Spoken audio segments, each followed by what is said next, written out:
Cambridge IELTS 3 by the University of Cambridge Local Examinations Syndicate. Published by Cambridge University Press. This recording is copyright. Test 1. You will hear a number of different recordings, and you will have to answer questions on what you hear. There will be time for you to read the instructions and questions, and you will have a chance to check your work. All the recordings will be played once only. The test is in 4 sections. Write all your answers in the listening question booklet. At the end of the test, you will be given 10 minutes to transfer your answers to an answer sheet. Now turn to Section 1.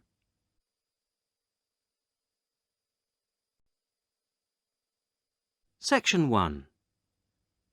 Listen to this telephone conversation between Janice Biggins, who works for a house renting agency, and John Anderson. First, you have some time to look at questions 1 to 6.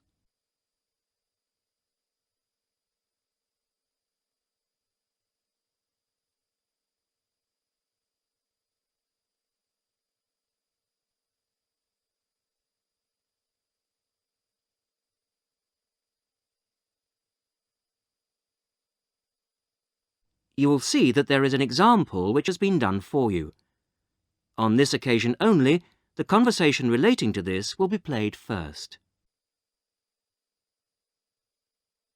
Hello, Flagstone. Oh, hello. Is that Flagstone Properties? Yes, that's right. Flagstone here. How can I help you? Hello. I'm ringing just to make inquiries about renting a house. The name of the agent is Flagstone, so Flagstone has been written in the notes. Now we shall begin. You should answer the questions as you listen, because you will not hear the recording a second time. Listen carefully to the first part of the conversation and answer questions 1 to 6. Hello, Flagstone. Oh, hello. Is that Flagstone Properties? Yes, that's right. Flagstone here. How can I help you? Hello. I'm ringing just to make inquiries about renting a house. My name's John Anderson. Yes, Mr. Anderson. What sort of thing were you looking for? 2-bedroom house with garden. Well, yes, sir, that shouldn't be any problem. Just to let you know that our main areas, the main areas we deal with are the city centre itself. City centre, And the north suburbs. Oh, well, we were most interested in the northern areas, actually. Right, yes. What sort of price were you thinking of? Well, could you give me some idea? Certainly. It really ranges from £250 per month. Only £250? Yes, to about £500, depending on a number of different factors. Oh, what does it depend on? Well, obviously the quality of the area, and then whether there's a garden. Oh, well, as I said, we'd want a garden. And a garage pushes up the price. Right. Well, we wouldn't necessarily need one. I think about £350 a month would be our limit. OK. Well, would you like to have a look at a couple of properties, sir? Yes, that'd be great. Looking at our files, I think we've got 2 which might suit you. Oh, hang on. I'll just get a pen. Right. OK, well, there's one on West Park Road, which is £325 a month. Are the bills included? Well, that one just includes the water bill. OK, right. And the second house is in Tithe Road. I'll just spell that for you, OK? Yep. T-I-T-H-E Road. Yeah, got that. And how much is that one? That's £380. 380. Is that including water? No, I'm afraid not, but it does include the telephone rental. Oh, well, that's not too bad then. Before you hear the rest of the conversation, you have some time to look at questions 7 to 10.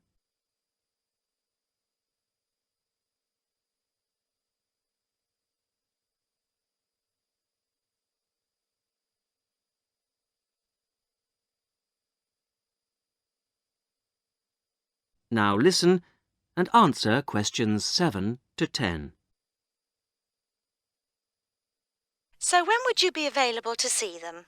Well, I'll be in town next week, say Thursday. No, I'm sorry, we don't have any availability for Thursday. How about Wednesday afternoon? OK. That's fine. Would 5 be OK? Yes, fine. 5 o'clock it is. Just come to the Flagstone offices. Oh, before I forget, what sort of things do I need to get done, to rent with you? Well, the most important thing is a letter from your bank. No problem. And then a reference letter from your employer. Yes, that's OK. Great. And then we would need you to give 2 weeks' notice of moving in. Right, 2 weeks' notice. And what about a deposit? That's 1 month's rent, whatever the amount is. OK. 1 month. Is that it? No, sorry, one more. You will have to pay for the contract. Oh, yes, I'd forgotten about that. OK, fine. So I'll start arranging those, and I'll see you next week. Yes. Thanks very much. Bye. Goodbye.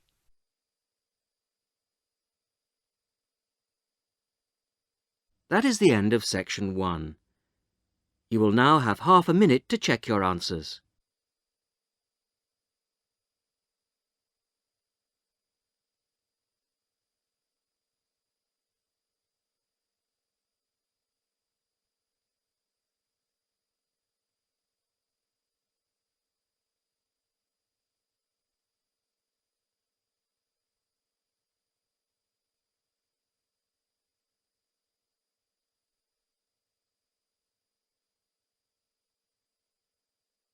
Now turn to section 2.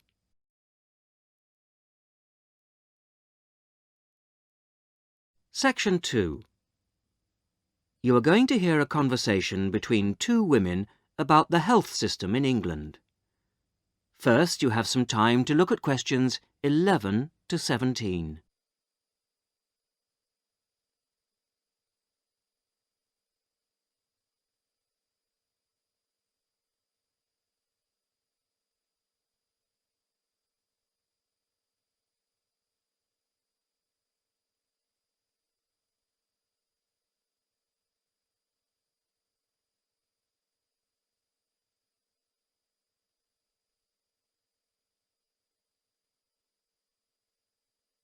Now listen to the first part of the conversation and answer questions 11 to 17.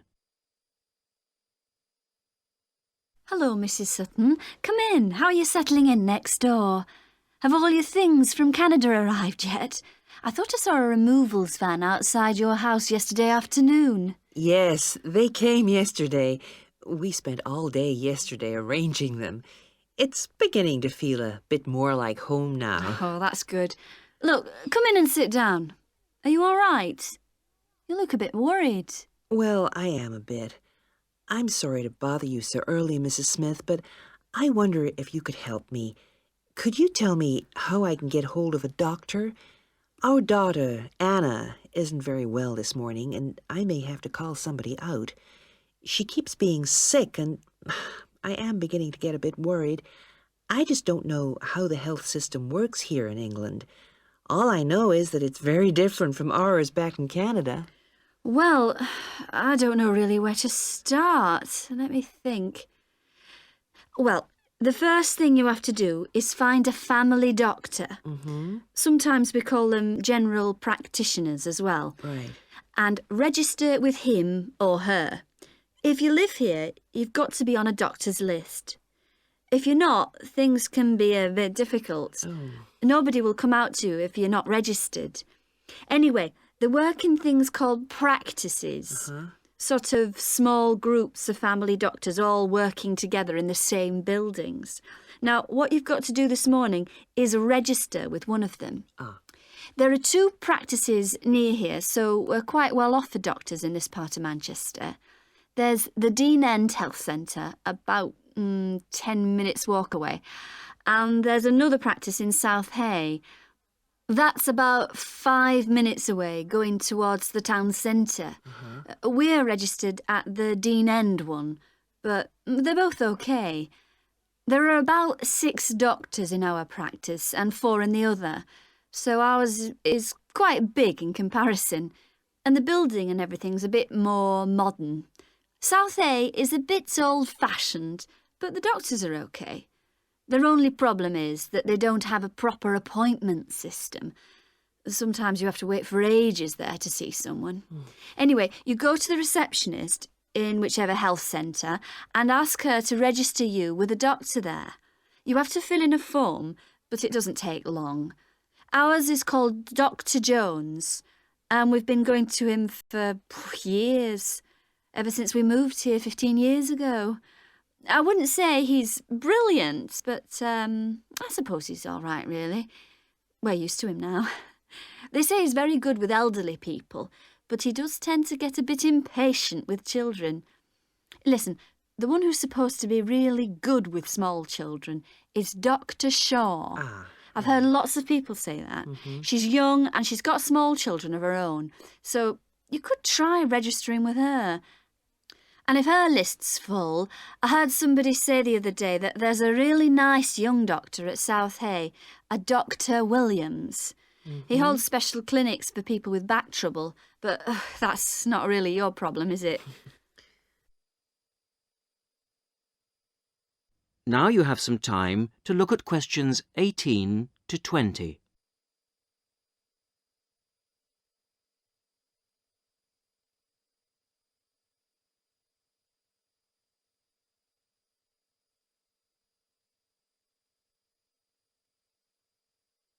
Now listen to the rest of the conversation and answer questions 18 to 20. If you want a doctor to visit you at home, you have to ask for a home visit. You're supposed to do that before 10:30 in the morning, but obviously if it's an emergency, you can phone at any time, night or day. It might not be your doctor that comes, though. It's quite often one of the other doctors in the practice. It doesn't really seem to make much difference. Right. Otherwise, you make an appointment to see your doctor at the health centre. You usually get seen the same day. Not always, of course, but usually, as I say. They hold surgeries between 9 and 11:30 every weekday, and from 4 to 6:30 Monday to Thursday. Saturdays are only for I emergencies. see. When the doctor sees you, he gives you a prescription. He writes what medication you need on it, and you take it to a chemist shop. There's one opposite the centre. If it's for a child under 16, you don't have to pay, so if it's for Anna, there's no problem. The same thing goes if you're unemployed or retired, or if you're pregnant. Just as well, because it's not cheap. You pay the same price for each item the doctor has prescribed. At the moment, it's something like £5 per item. So you pay for the medication, but the consultation with the doctor doesn't cost you anything. It's completely free as long as you're a resident here. You're going to be here for 3 years, aren't you? So, there shouldn't be any question of you paying anything to see the doctor. So that's one less problem to worry about. Look, Mrs. Sutton, if you want, I'll sit with your daughter for half an hour if you want to go down to the health centre to register. It's no trouble, really, don't worry. Are you sure you wouldn't mind? That would really help me a lot. I'll ask them if they can send someone round later to see Anna. I think I'll try the Dean End Centre. Good idea. Don't worry about Anna. Right. I'll be back as soon as I can.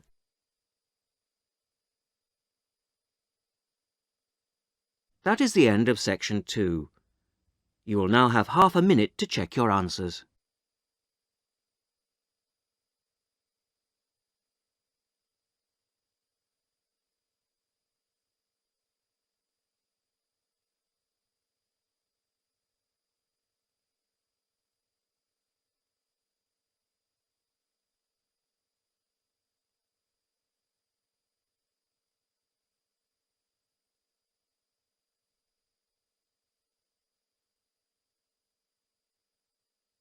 Now turn to section 3.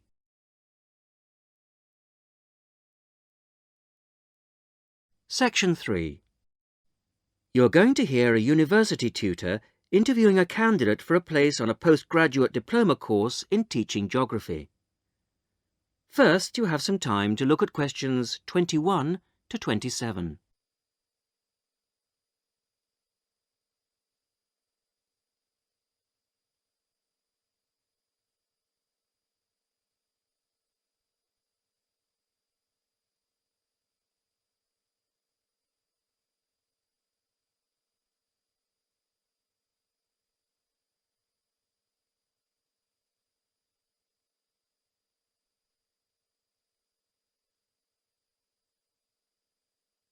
Now listen carefully to the first part of the interview and answer questions 21 to 27.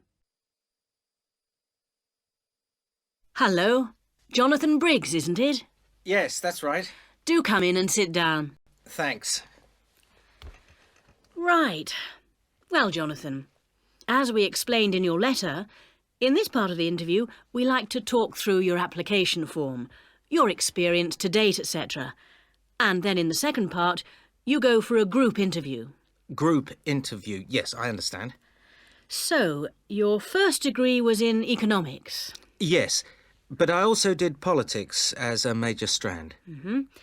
And you graduated in 1989. And I see you've been doing some teaching. Yes, I worked as a volunteer teacher in West Africa. I was there for almost 3 years in total, from 1990 to 1992. How interesting. What organisation was that with? It's not one of the major ones. It's called Teach South. Oh, right. Yes, I have heard of it. It operates in several African countries, doesn't it? And what kind of school was it? A rural cooperative. Oh, a rural cooperative. How interesting. And what did you teach? A variety of things in different years. I did, with forms 1 to 3, mainly geography, and some English with form 5. Then in my final year, I took on some agricultural science with the top year. That's form 6. Right. Quite a variety then. I also ran the school farm. How interesting. Before the interview continues, you have some time to look at questions 28 to 30.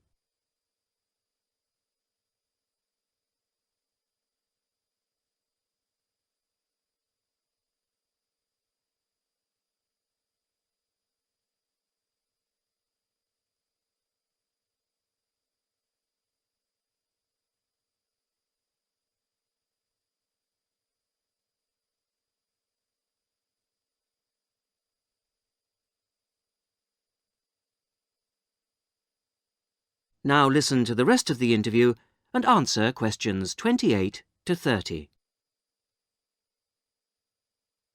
And how did you find the whole experience? I'll be honest with you. At the end of the first year, I really wanted to leave and come home. Oh, why was that? Well, I was very homesick at first and missed my family. Oh, yes, I can understand that. And I also found it frustrating to have so few teaching resources. But I did decide to stay, and in the end I extended my tour to a 3rd year. Right. Things must have looked up then. Yes, we set up a very successful project, breeding cattle to sell locally. Really? And then, after a lot of hard work, we finally got funds for new farm buildings. And you wanted to see things through. Uh-huh. And that's why you want to train to teach geography. Yes. I've had a couple of jobs since then, but I now realise I like teaching best. And I chose geography because it's my favourite subject. And also because I think it has so many useful applications. Well, you certainly have had some interesting work experience. I'll ask you now to go on to the next stage of the interview.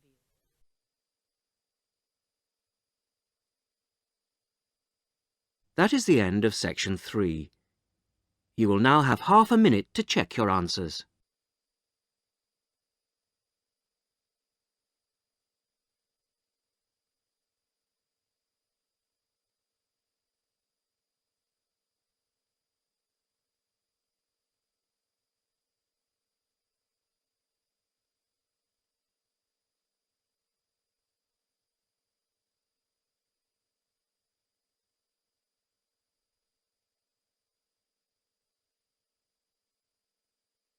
Now turn to section 4.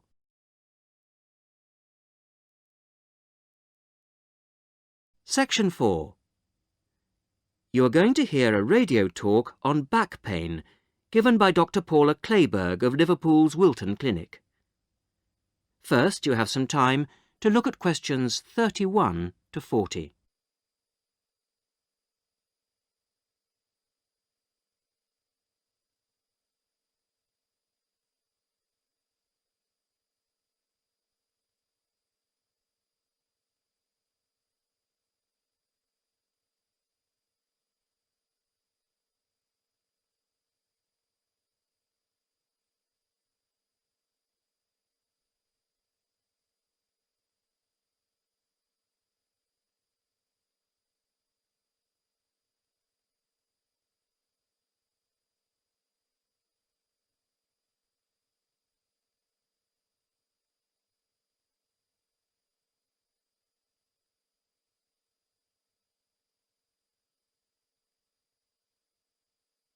Now listen carefully to the talk and answer questions 31 to 40. Today's Health Council is presented by Paula Clayburgh, who is the Chief Counsellor at Liverpool's famous pain clinic, the Wilton Clinic. Paula. Do you know what Prince Charles, Sevi Ballesteros and Elizabeth Taylor have in common? They all suffer from chronic back pain. In fact, bad backs are one of the most common health problems today, affecting people in all walks of life. The most recent available figures show that about 250,000 people are incapacitated with back pain every day. And many sufferers don't know the cause or the solution to their problem. The majority of our patients at the clinic tend to be women. They are especially vulnerable because of pregnancy, but also because of osteoporosis, which I personally believe to be the major cause of problems for women. I have many women patients who say they have completely given up exercise because the pain makes them so miserable. But of course, that starts up a vicious circle. Bed rest, giving up exercise, and painkillers are traditional responses to back pain. But although there are many excellent drugs on the market, at our clinic we're beginning to realise the unique benefits of relaxation therapy. Other specialists in the field make a strong case for certain types of exercise, but in our experience they are easily mishandled and can lead to more harm than good. Now let's look at some of the reasons why back pain is developing into such a unique menace. In general, the body is pretty good at self-repair. A strain or a blow to a limb, though painful at the time, generally resolves itself. But the body's response to back injury can be very counterproductive. When pain strikes, we attempt to keep the back as immobile as possible, which makes the muscles tense up. Research shows that they often go into spasm, which causes further twisting of the spine.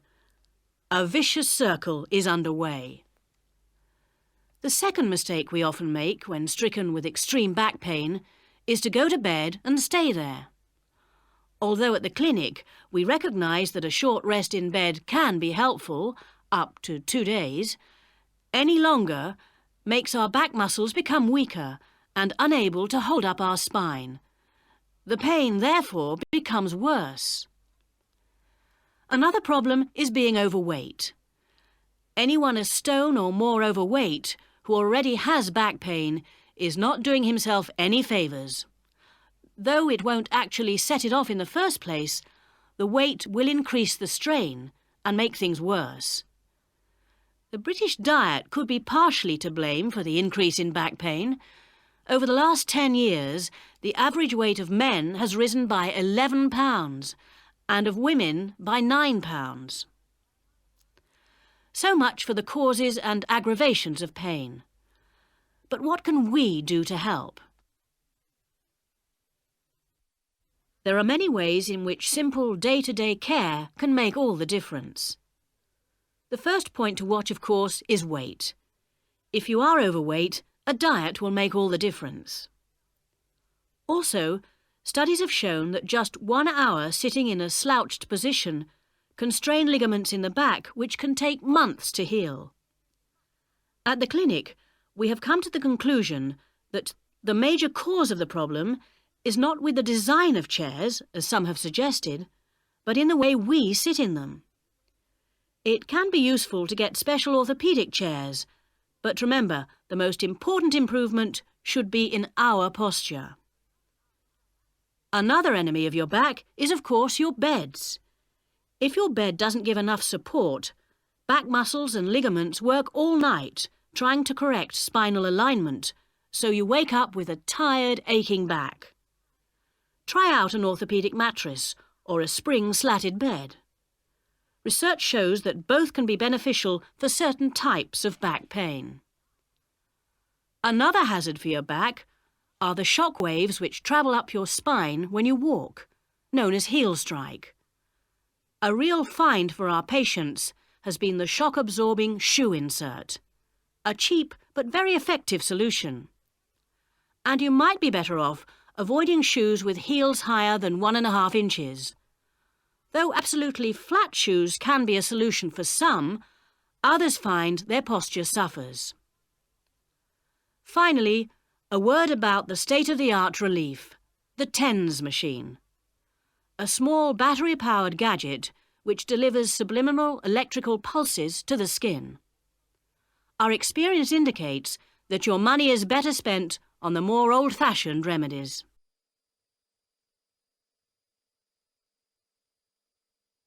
That is the end of section 4.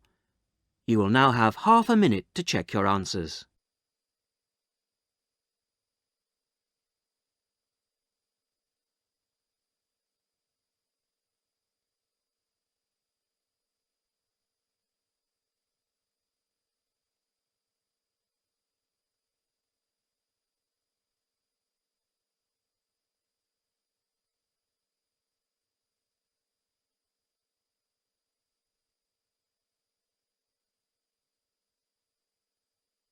That is the end of the listening test.